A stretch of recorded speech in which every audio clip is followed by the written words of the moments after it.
Hi friends. അപ്പൊ ഇന്നലെ സത്യപ്രതിജ്ഞ ചെയ്ത് കോൺഗ്രസ് അധികാരത്തിലേറി. 21 പേര് അടങ്ങുന്ന മന്ത്രിസഭയിൽ 7 പേര് എങ്ങാണ്ടോ അപ്പന്മാരുടെ ഒഴിവിൽ നികത്തപ്പെട്ട മന്ത്രിമാരാണ്. അങ്ങനെ വരുമ്പോൾ ചാണ്ടി ഉമ്മൻ പുറത്താണ്.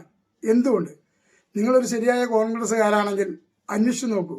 അന്വേഷിച്ചു നോക്കിയിട്ട് ഒരു മറുപടി കമന്റ് ബോക്സിൽ രേഖപ്പെടുത്തുക. ചാണ്ടി ഉമ്മൻ എന്തുകൊണ്ട് പുറത്തായി? ഇത്രയും വിദ്യാഭ്യാസവും കഴിവും ജനപിന്തുണയും ഉണ്ടായിട്ട് പോലും ചാണ്ടി ഉമ്മൻ പുറത്താണ്. ഒരു മന്ത്രിസ്ഥാനം പോലും കിട്ടിയില്ല. അത് 2011 മന്ത്രിസഭ രൂപീകരിച്ചപ്പോൾ ഉമ്മൻചാണ്ടിയുടെ മന്ത്രിസഭയിൽ വി.ഡി. സതീശന് ഒരു മന്ത്രിസ്ഥാനം ലഭിച്ചില്ല എന്നതുകൊണ്ട് പക വീട്ടാനുള്ളതാണ്.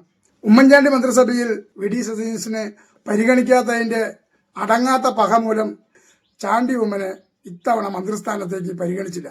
പക്ഷെ അകത്ത് കയറിയതോ പൊളിറ്റിക്കൽ ഇസ്ലാമിനെ പ്രീതിപ്പെടുത്തുന്നവരും വി.ഡി. സതീശൻ പക്ഷത്തുള്ളവരുമാണ് അകത്ത് കയറിയിട്ടുള്ളത്. സതീഷ് പക്ഷം ചേർന്നുള്ളവരെ പിന്താങ്ങിയും ഒരു ഭരണസമിതി രൂപീകരിച്ചു. അതാണ് ഇപ്പോൾ കാണുന്ന ഈ ഭരണസമിതിയിൽ ഉമ്മൻചാണ്ടിയുടെ മകൻ ചാണ്ടി ഉമ്മൻ പുറത്താകാനുണ്ടായ കാരണം. മുസ്ലിം ലീഗിന്റെ മൂട് താങ്ങിയും വി.ഡി. സതീശൻ ഗ്രൂപ്പ് വളർത്താനും വേണ്ടി സ്വന്തം നേതാവിന്റെ മകനെയാണ് ചതിച്ചത്. ഒരു സ്ഥാനമാനങ്ങളും ലഭിച്ചില്ലെങ്കിലും ചാണ്ടി ഉമ്മൻ ഇന്നും ജനഹൃദയങ്ങളിൽ എന്നും ഉണ്ടാവും. ഒരു പരിഭവവും കൂടാതെ തന്നെ ചാണ്ടി ഉമ്മൻ അതിനും മറുപടി പറഞ്ഞു. നിരാശ ഏറെയുണ്ടെങ്കിലും പരിഗണിക്കാത്തതിനുള്ള മറുപടിയും പറഞ്ഞു കഴിഞ്ഞു. നിങ്ങൾ യഥാർത്ഥ ഒരു കോൺഗ്രസ്സുകാരാണെങ്കിൽ നിങ്ങൾ ഈ സത്യാവസ്ഥ ഒന്ന് അന്വേഷിച്ച ശേഷം മനസ്സിലാക്കിയതിനു ശേഷം എൻ്റെ കമന്റ് ബോക്സിൽ ഈ കമന്റ് രേഖപ്പെടുത്തുക. അടുത്ത വീഡിയോ കാണാം.